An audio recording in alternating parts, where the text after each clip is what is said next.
নমস্কার, আমি সাগরিকা। সাগরিকার গীতা পাঠ অনুষ্ঠানে আপনাদের সবাইকে স্বাগত জানাই। আসুন একটু বসা যাক। আমরা গীতাকে পড়ছিলাম, যে বিশ্বরূপ দর্শন যোগটা পড়েছিলাম, তাই না? অর্জুন কি করেছিল সেখান থেকে। তারপর সেই অর্জুন বিস্মিত রোমাঞ্চিত হয়ে অবনত মস্তকে ভগবানকে প্রণাম করে করজোড়ে কি বলতে শুরু করলেন।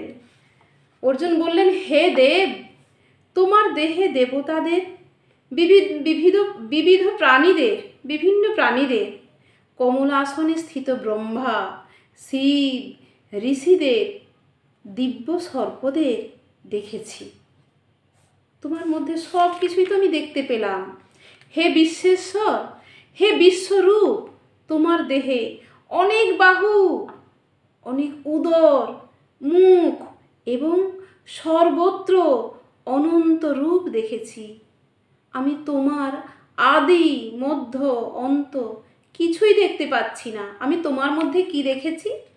অনেক বাহু, অনেক হাত, অনেক পেট, অনেক মুখ, হ্যাঁ, আর সর্বত্র অনন্ত রূপ আমি দেখেছি।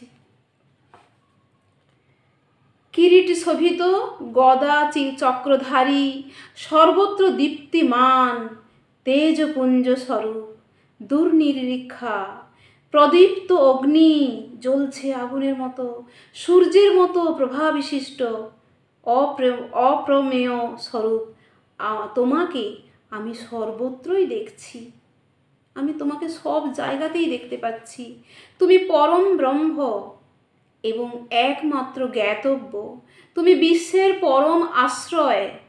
তুমি অব্যয়, সনাতন ধর্মের রক্ষক, সনাতন পরম পুরুষ। এই আমার অভিমত। আমার এইটাই মনে হচ্ছে যে তুমি হচ্ছে সনাতন ধর্মের রক্ষক, সনাতন ধর্মের পরম পুরুষ। তুমি হচ্ছে পরম ব্রহ্ম। তুমি, আমি দেখছি তোমার আদি মধ্য অন্ত নাই। তোমার শুরুও নেই, তোমার শেষও নেই, তোমার মাঝখানেও নেই। আমি অনন্ত বীর্যশালী ও অসংখ্য বাহু বিশিষ্ট এবং চন্দ্র সূর্য তোমার চক্ষুদয়। তোমার চোখগুলো যেন চন্দ্র সূর্যের মতো এত উজ্জ্বল। তোমার মুখমণ্ডলে প্রদীপ্ত অগ্নির জ্যোতি, যেন আগুনের জ্যোতির মতো তোমার মুখের জ্যোতিটা। তুমি স্বীয় তেজে সমস্ত জগৎ সন্তপ্ত করছো। তোমার নিজের তেজ দিয়ে তুমি সবাইকে যেন ভরে রেখেছ। হ্যাঁ,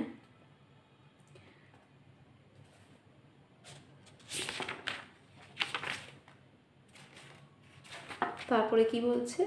তুমি একাই স্বর্গ মর্তের মধ্যবর্তী অন্তরিক্ষ ও দার্শনিক পরিব্যাপ্ত করে আছো। হে মহাত্মক, তোমার এই অদ্ভুত ও ভয়ঙ্কর রূপ দর্শন করে ত্রিলোক অত্যন্ত ভীত হচ্ছে। তোমার এই ভয়ঙ্কর একটা রূপ, যে রূপের মধ্যে তো মানে এত বেশি জিনিস, এত সব কিছু জিনিস, এত উজ্জ্বল, এত কিছু, একটা ভয়ঙ্কর অবস্থা তার। তুমি একাই তো স্বর্গ মর্তের মধ্যে, সব কিছুর মধ্যে, অন্তরিক্ষে, আকাশের মধ্যে। হ্যাঁ, সমস্ত দেবতারা তোমার শরণাগত হয়ে তোমাতেই প্রবেশ করছেন। কেউ কেউ ভীত হয়ে করজোড়ে তোমার গুণগান করছেন। মহর্ষি ও সিদ্ধেরা জগতের কল্যাণ হোক বলে প্রচুর স্তুতি বাক্যের দ্বারা তোমার স্তব করছেন। দেখুন অর্জুনের অবস্থা। রুদ্রগণ, আদিত্যগণ, সাধ্য নামক দেবতারা, বসুগণ, বিশ্বদেবগণ, অশ্বিনী কুমারদ্বয়, মরুদগণ, পিতৃগণ, গন্ধর্বগণ, যক্ষগণ, অসুরগণ, সিদ্ধগণ সকলেই বিস্মৃত হয়ে তোমাকে দর্শন করছে। হে মহাবাহু, বহু মুখ, বহু চক্ষু, বহু বাহু, বহু উরু, বহু চরণ, বহু উদর, অসংখ্য করাল দন্ত বিশিষ্ট তোমার বিরাট রূপ দর্শন করে সমস্ত প্রাণী অত্যন্ত ব্যথিত হচ্ছে এবং আমিও অত্যন্ত ব্যথিত হচ্ছি।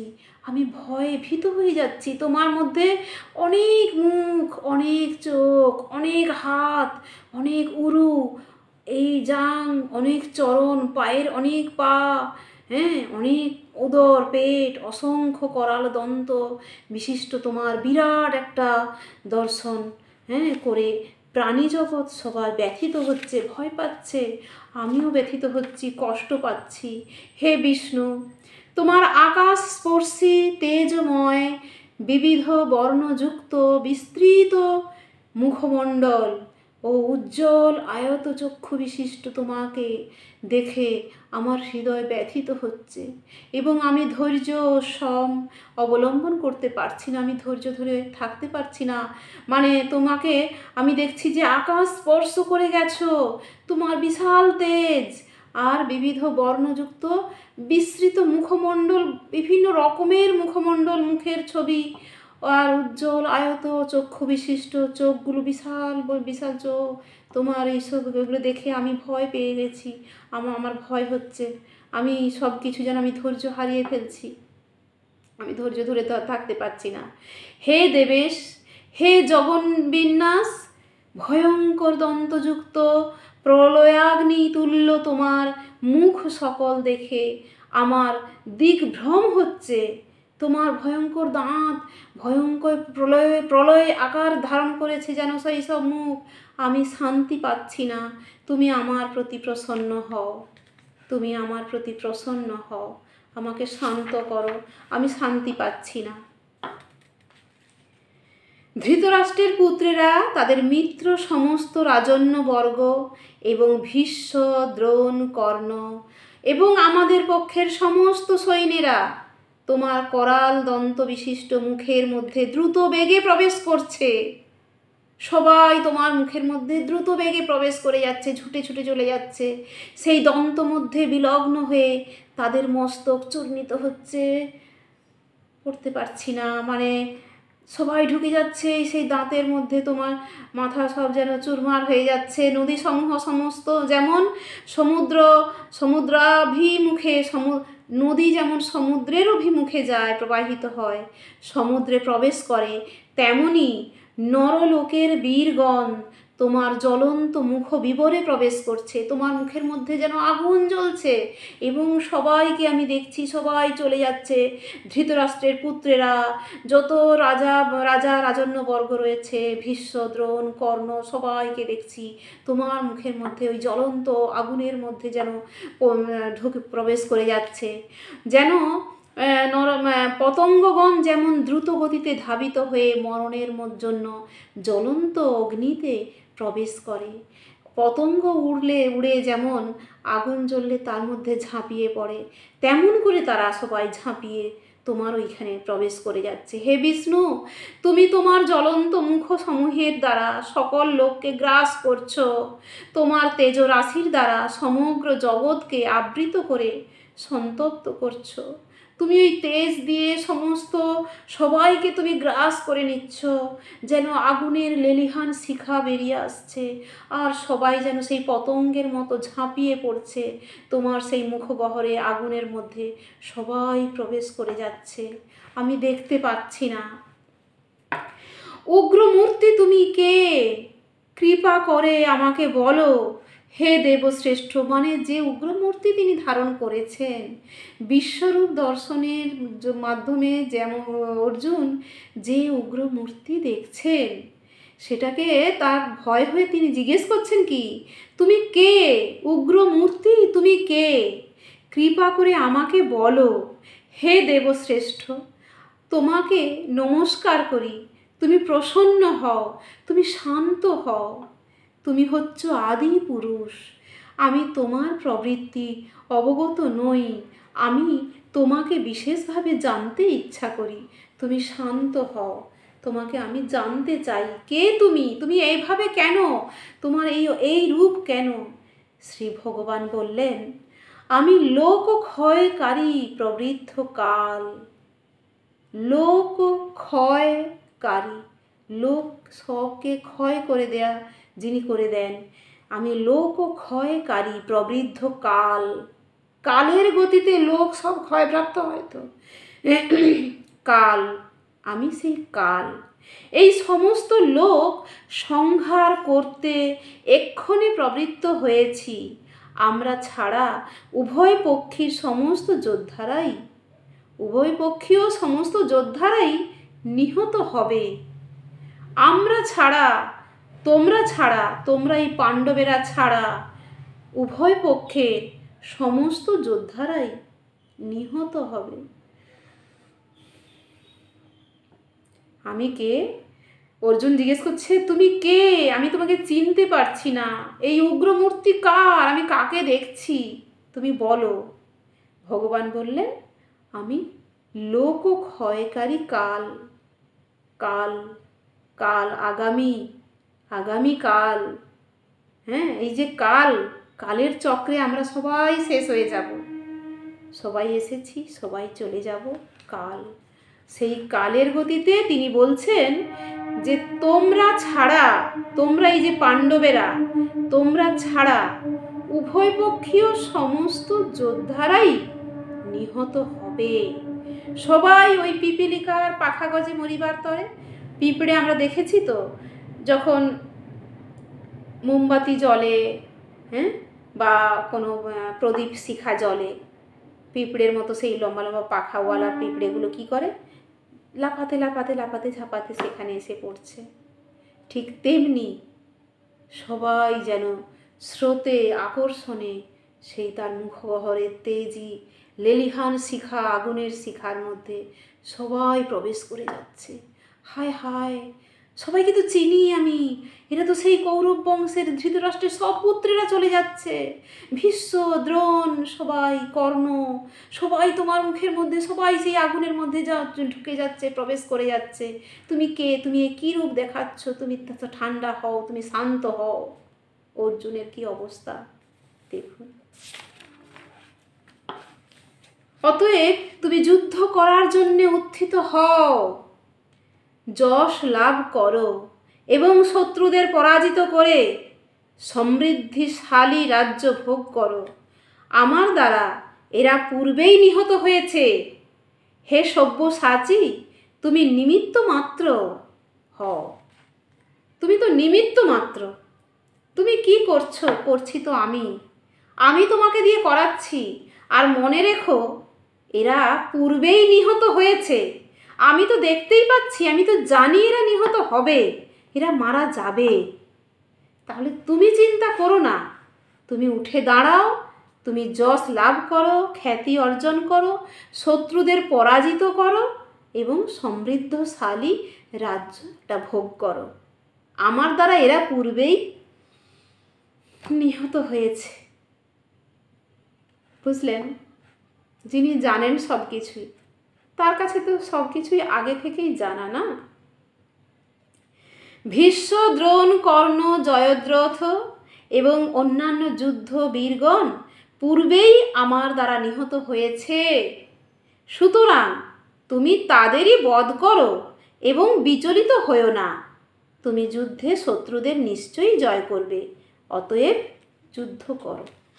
ওরা আমার কাছে তো মৃত। ওরা অলরেডি ওরা যুদ্ধে হেরে গেছে, ওরা মৃত। আমি তোমাকে দিয়ে শুধু যুদ্ধটুকুই করাচ্ছি। তুমি মানব সংসারে রয়েছ, লোকে তোমাকে দেখুক তুমি যুদ্ধে জয় করেছ। হ্যাঁ, সঞ্জয় ধৃতরাষ্ট্রকে বললেন, এবার কি? হে রাজন, ভগবান শ্রীকৃষ্ণের এই বাণী শ্রবণ করে অর্জুন অত্যন্ত ভীত হয়ে কম্পিত কলেবরে কৃতাঞ্জলি পুটে প্রণাম করে গদগদ বাক্যে শ্রীকৃষ্ণকে বললেন, হে ঋষিকেশ, তোমার মহিমা কীর্তনে সমস্ত জগৎ প্রহৃষ্ট হয়ে তোমার প্রতি অনুরক্ত হচ্ছে। রাক্ষসেরা ভীত হয়ে নানা দিকে পলায়ন করছে এবং সিদ্ধরা তোমাকে নমস্কার করছে। এ সমস্তই যুক্তিযুক্ত। তোমার মহিমা কীর্তন করে সমস্ত জগৎ কি করছে? যে রাক্ষসেরা ভীত হয়ে চারিদিকে পলায়ন করছে, ছুটে পালাচ্ছে, আর সিদ্ধ ব্যক্তিরা তারা তোমাকে নমস্কার জানাচ্ছে। ভগবান শ্রীকৃষ্ণের এই বাণী শ্রবণ করে অর্জুন উঠে দাঁড়ালেন প্রণাম করে এবং এই কথাগুলো বললেন। তুমি তুমি এমনকি ব্রহ্মা থেকেও শ্রেষ্ঠ এবং আদি সৃষ্টিকর্তা। সকলে তোমাকে কেন নমস্কার করবেন না? হে অনন্ত, হে দেবেশ, হে জগৎ বিন্যাস, তুমি সৎ ও অসৎ উভয়ের অতীত অক্ষর তত্ত্ব ব্রহ্ম। তুমি সৎ অসৎ সবাইয়েরই অতীত অক্ষর তত্ত্ব ব্রহ্ম। তুমি ব্রহ্মার থেকেও শ্রেষ্ঠ, তুমি সৃষ্টিকর্তা আদি। তোমাকে সবাই প্রণাম করবে না, নমস্কার করবেন না কেন? সকলে তো তোমাকেই নমস্কার করবেন। তুমি তো অনন্ত, তুমি দেবেশ, যে তার চেয়ে আর বড় কেউ নেই। অর্জুন এটা উল্লেখ করলেন। শ্রীকৃষ্ণ ব্রহ্মার চেয়েও বড়, কারণ ব্রহ্মা তারই সৃষ্ট। ব্রহ্মার জন্ম হয় কোথা থেকে? বিষ্ণুর নাভিপদ্ম থেকে। কেমন? তাহলে তুমি আদিদেব, পুরাণ পুরুষ এবং এই বিশ্বের পরম আশ্রয়। এই বিশ্বের পরম আশ্রয় তুমি। তুমি সব কিছুর জ্ঞাতা, মানে তুমি সব জানো। তুমি জ্ঞেয়, তুমি গুণাতীত পরম ধাম স্বরূপ। হে অনন্ত রূপ, এই জগৎ তোমার দ্বারা পরিব্যাপ্ত হয়ে আছে। তুমিই তো সব কিছুর মধ্যে প্রবেশ করে আছো, তুমিই তো সব কিছু রক্ষণাবেক্ষণ করছো, এই জগৎ সংসার সব কিছু। তুমি বায়ু, যম, অগ্নি, বরুণ, চন্দ্র, প্রজাপতি, ব্রহ্মা, প্রপিতামহ। অতএব তোমাকে আমি সহস্রবার প্রণাম করছি, সহস্রবার প্রণাম করছি। পুনরায় নমস্কার করি এবং বারবার নমস্কার করি। তুমি তো বায়ু, তুমি যমদূত, তুমি অগ্নি আগুন, তুমি বরুণ বৃষ্টি, তুমি চন্দ্র চাঁদ, তুমি প্রজাপতি ব্রহ্মা, তুমি প্রপিতামহ, পিতামহের পিতামহ, প্রপিতামহ। তোমাকে সহস্র হাজার বার প্রণাম করছি, বারে বারে তোমাকে প্রণাম করছি। হে সর্বাত্মা, তোমাকে সম্মুখে পশ্চাতে সমস্ত দিক থেকেই নমস্কার করছি। হে অনন্ত বীর্য, তুমি অসীম বিক্রমশালী, তুমি সমগ্র জগতে ব্যাপ্ত। অতএব তুমি সর্বস্বরূপ, তুমি অসীম বিক্রমশালী, তুমি অনন্ত বীর্য, তুমি সর্বদিকেই রয়েছো। তুমি সামনে পেছনে সম্মুখে পশ্চাতে সব দিকেই তুমি রয়েছো। তুমি সব দিকে, হ্যাঁ, সব কিছু তোমারই সৃষ্ট। তোমার মহিমা না জেনে সখা মনে করে তোমাকে আমি প্রগল্ভ ভাবে হে কৃষ্ণ, হে যাদব, হে সখা বলে সম্বোধন করেছি। তোমাকে আমি বন্ধু ভেবেছি, তোমার মহিমা আমি বুঝতে পারিনি। তোমাকে আমি হে কৃষ্ণ বলেছি, হে যাদব বলেছি, হে সখা বলেছি। তাহলে কি প্রমাদবশত অথবা প্রণয়বশত আমি যা কিছু করেছি তা তুমি দয়া করে ক্ষমা করো। আমি তো তোমার কাছে কিছু নয়, আমি তুচ্ছ। তোমার যে বিশালত্ব, বিশাল ব্যাপার রয়েছে, এত শব্দ আমি জানতাম না। আমি তোমাকে বন্ধু বলে ভাবতাম। আমি যা কিছু বকবক করেছি, ভুলভাল বলেছি, তোমাকে আমার বন্ধুর মতো বলেছি, তুমি সেগুলো ক্ষমা করো। হ্যাঁ, বিহার, শয়ন, উপবেশন, ভোজনের সময়, কখন একাকী, কখনো বন্ধুদের সমক্ষে আমি যে তোমাকে অসম্মান করেছি, হে অচ্যুত, আমার সে সমস্ত অপরাধের জন্য তোমার কাছে আমি ক্ষমা প্রার্থনা করছি। বিহার কখনো শিকারে গেছেন, বেড়াতে গেছেন, কখনো শিকারে যাননি, তিনি বেড়াতে গেছেন এই বনে জঙ্গলে এখানে সেখানে, এই যে বিহার করে বেড়ানো। শয়ন, একসঙ্গে ঘুমিয়েছেন, উপবেশন করেছেন, ভোজন করেছেন, একসঙ্গে খেয়েছেন, একা একসঙ্গে খেয়েছেন, অনেক বন্ধু বান্ধবের সঙ্গে একসঙ্গে করেছেন। যা কিছু করেছি বা সবার সম্মুখে, হয়তো আমি তোমাকে, হয়তো নয়, আমি তোমাকে অনেকবার অনেক অসম্মান করেছি বন্ধু ভাবেই। এই তুমি এটা কি করছো, এই এটা করনি, সেটা করনি, বা এটা দাও, এটা তুমি খাও না, তুমি এটা খাবে না। এই যে কত রকমের কথা আমরা বলি তো বন্ধুদের সঙ্গে। তাহলে আমি যা কিছু বলে গেছি আমার সে সমস্ত অপরাধের জন্য তোমার কাছে আমি ক্ষমা প্রার্থনা করছি। আমি তোমার কাছে ক্ষমা চাইছি। হে অমিত প্রভাব, তুমি এই চরাচর জগতের পিতা, পূজ্য গুরু ও গুরু শ্রেষ্ঠ। তুমি জগতের এই চরাচর জগতের পিতা, তুমি পূজ্য গুরু, তুমি গুরুর শ্রেষ্ঠ। ত্রিভুবনে তোমার সমান আর কেউ নেই, অতএব তোমার থেকে শ্রেষ্ঠ অন্য কে হতে পারে? অর্জুনের অবস্থা দেখুন, সত্যি তিনি তো এতদিন কৃষ্ণকে বন্ধু, তার সখা বান্ধব এই ভেবেই তো তিনি এসেছেন। তার মনে এখন কত সংশয়, হায় আমি কি দেখলাম, হায় আমি কাকে কি বলে এসছি এতদিন, আমার সব কিছু তুমি ক্ষমা করে দাও। তুমি সমস্ত জীবের পরম পূজ্য পরমেশ্বর ভগবান, তাই আমি তোমাকে দণ্ডবৎ প্রণাম করে তোমার কৃপা ভিক্ষা করছি। তাহলে তিনি দণ্ডবৎ হয়ে প্রণাম করছেন, তার কৃপা ভিক্ষা করছেন। হে দেব, পিতা যেমন পুত্রের, সখা যেমন সখার, প্রেমিক যেমন প্রিয়ার অপরাধ ক্ষমা করেন, তুমিও সেইভাবেই আমার অপরাধ ক্ষমা করতে সমর্থ। আমি জানি তুমি ক্ষমা করবে। পিতা যেমন পুত্রের অপরাধ ক্ষমা করেন, আর সখা বন্ধু যেমন বন্ধুর অপরাধ ক্ষমা করে দেন, আর কি প্রেমিক তার প্রিয়ার অপরাধ ক্ষমা করে দেন, তো সেই রকম আমি জানি তুমি আমার এই অপরাধগুলো ক্ষমা করে দিও, করে দেবে।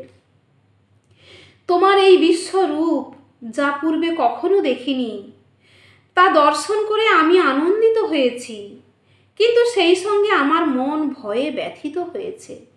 তাই হে দেবেশ, হে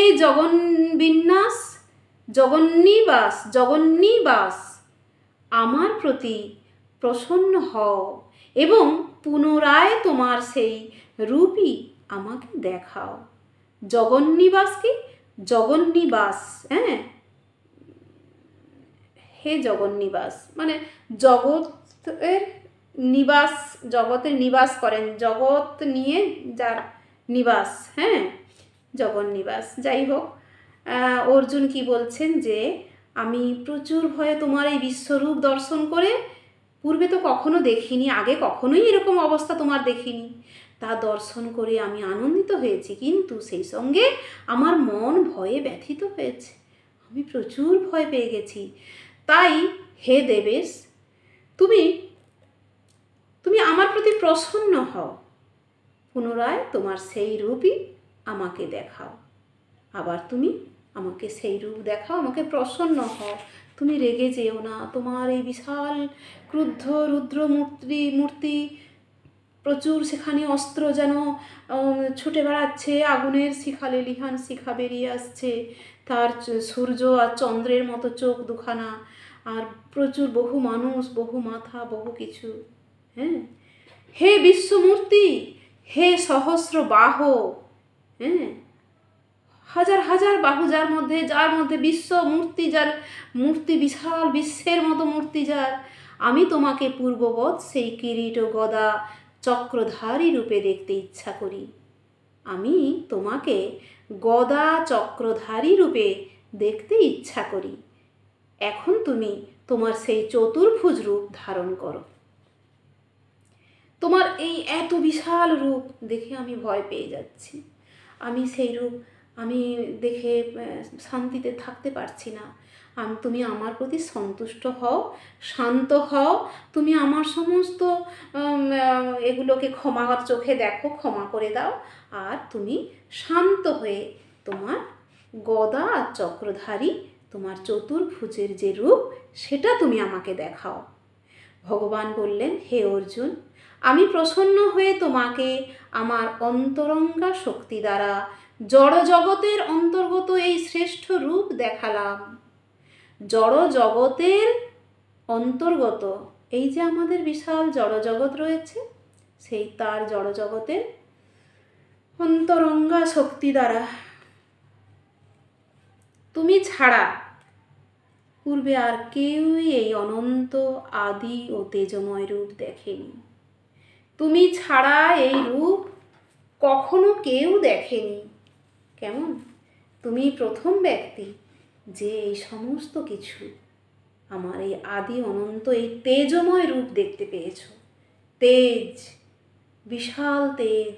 কি বলেছিলেন অর্জুন? যে হাজার হাজার সূর্যের যে তেজ, সেই তেজরাশিটা ভগবানের এই যে বিশ্বরূপ দর্শনের যে তেজ, তার কাছে একটা সামান্য কণা মাত্র। এত বিশাল তেজ তিনি দেখেছিলেন। হ্যাঁ, বেদ অধ্যয়ন, যজ্ঞ, দান, পুণ্য কর্ম, কঠোর তপস্যার দ্বারা এই জড় জগতে তুমি ছাড়া অন্য কেউ আমার এই বিশ্বরূপ দর্শন করতে সমর্থ নয়। কেউ এইসব ছাড়া, মানে তারা দর্শন করতে পারে কেউ কেউ, যে বেদ অধ্যয়ন করে কেউ হয়তো পারে, যজ্ঞ, দান, পুণ্য কর্মে, কঠোর তপস্যার মাধ্যমে কেউ হয়তো পারে, কিন্তু এই সমস্ত জড়জগতে তুমি একমাত্র ব্যক্তি যে এইসব কিছু না করেই তুমি প্রথম আমাকে আমার এই বিশ্বরূপ দর্শন করলে। আমার এই ভয়ঙ্কর রূপ বিশ্বরূপ দেখে তুমি ব্যথিত ও মোহাচ্ছন্ন হয়েও না। সমস্ত ভয় থেকে মুক্ত হয়ে প্রসন্ন চিত্তে তুমি পুনরায় আমার এই চতুর্ভুজ রূপ দর্শন করো। তুমি শান্ত হও, তুমি সেগুলো সব মোহ থেকে সরে এসো, সেই ব্যথা থেকে, কষ্ট থেকে ভুলে যাও, সেগুলো ভয় থেকে মুক্ত হয়ে প্রসন্ন চিত্তে আনন্দের সঙ্গে শান্ত হয়ে তুমি আমার এই চতুর্ভুজ রূপ দর্শন করো। সঞ্জয় ধৃতরাষ্ট্রকে বললেন, মহাত্মা বা বাসুদেব অর্জুনকে এভাবেই বলে তার চতুর্ভুজ রূপ দেখালেন এবং পুনরায় দ্বিভুজ সৌম্য মূর্তি ধারণ করে ভীত অর্জুনকে আশ্বস্ত করলেন। তাহলে এই কথাগুলো কাকে কে বলছেন? সঞ্জয় ধৃতরাষ্ট্রের কাছে বলছেন যে অর্জুন এরকম দেখতে চেয়েছিল, যে বিশ্বরূপ দেখার পরে অর্জুন এরকম অবস্থা হয়েছে। অর্জুন শান্ত হয়ে আবার ভগবান কৃষ্ণের কাছে তার চতুর্ভুজ রূপ দর্শন করতে চেয়েছিল। ও ভগবান শ্রীকৃষ্ণ তার চতুর্ভুজ রূপ দর্শন করিয়ে, শান্ত করিয়ে তিনি আবার কি করলেন? বাসুদেব অর্জুনকে তার আবার তিনি দ্বিভুজ সৌম্য মূর্তি, তার দুটো হাত নিয়ে যে সৌম্য মূর্তি কৃষ্ণ ভগবানের, সেই রূপে আবার তিনি স্থির হলেন, আশ্বস্ত করলেন অর্জুনকে।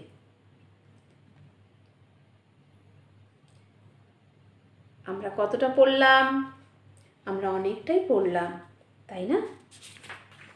অর্জুন তাহলে বিশ্বরূপ দেখেছিল আগের দিন, পরের দিন চতুর্ভুজ রূপ, গদা চক্রধারী, সৌম্য শান্ত, হ্যাঁ, নারায়ণের যে আমরা মূর্তি দেখি, যে রূপ দেখি, সেই চতুর্ভুজ রূপ দর্শন করলেন এবং তারপরে ভগবান শ্রীকৃষ্ণ তাকে আবার দ্বিভুজ, মানে আমাদের এই যে দুটো হাত নিয়ে আমরা যে মানুষ, সেই অবস্থায় আবার এসে আশ্বস্ত করলেন যে দেখো, ঠিক আছে, তোমাকে দেখালাম, এই দেখো আমি আবার তোমার সামনে উপস্থিত একইভাবে, ঠিক আছে? হে জনার্দন, তোমার এই সৌম্য মানুষ মূর্তি দর্শন করে এখন আমার চিত্ত স্থির হলো এবং আমি প্রকৃতস্থ হলাম। আমার মাথা ঘুরে যাচ্ছিল, আমি কি যে করছি, কি যে দেখছি, কি করছি বুঝতে পারছি না। তোমার এই মানুষের মতো, এই যে দুটো হাত নিয়ে তুমি যে মানুষের মতো করে এসে স্থির হয়ে দাঁড়িয়েছ, তোমাকে দেখে আমি শান্ত হলাম, স্থির হলাম। পরমেশ্বর ভগবান বললেন, তুমি আমার যে রূপ এখন দেখেছ তা অত্যন্ত দুর্লভ দর্শন। দেবতারাও এই রূপের সর্বদা দর্শনাকাঙ্ক্ষী। দেবতারাও সবসময় এই রূপ দর্শন করতে চায়। এই রূপ তুমি দেখলে। তাহলে ভগবান শ্রীকৃষ্ণ তাকে কত রূপ দেখালেন, আমরা এক এক করে সেগুলো পড়ছি, আমরা জানছি, আমরা শিখছি, আমরা শুনছি, আমরা সেগুলো একটু অনুভব করতে চাইছি। আমাদের এই বই পড়ে আমাদের জ্ঞানের পরিধি বাড়াতে চাইছি। হ্যাঁ, ঠিক আছে, তাহলে আজ এই পর্যন্ত থাক, অনেকটা হয়েছে। আবার পরের দিন দেখা হোক। সবাই বসুন, 15 মিনিট, হয়তো 20 মিনিট হয়ে যাবে, কখনো আবার 10 মিনিটে শেষ করব। কেমন? একটু একটু করে পড়ি, একটু একটু শুনি, একটু করে জানি। হ্যাঁ। হ্যাঁ, ভগবান শ্রীকৃষ্ণ সবাইয়ের মাথার উপর তার করুণার হাত রাখুন, সবাইয়ের মঙ্গল করুন, মঙ্গলময়। হরে কৃষ্ণ, হরি বল। সবাই ভালো থাকুন, সুস্থ থাকুন, আবার দেখা হচ্ছে পরের দিন। কেমন?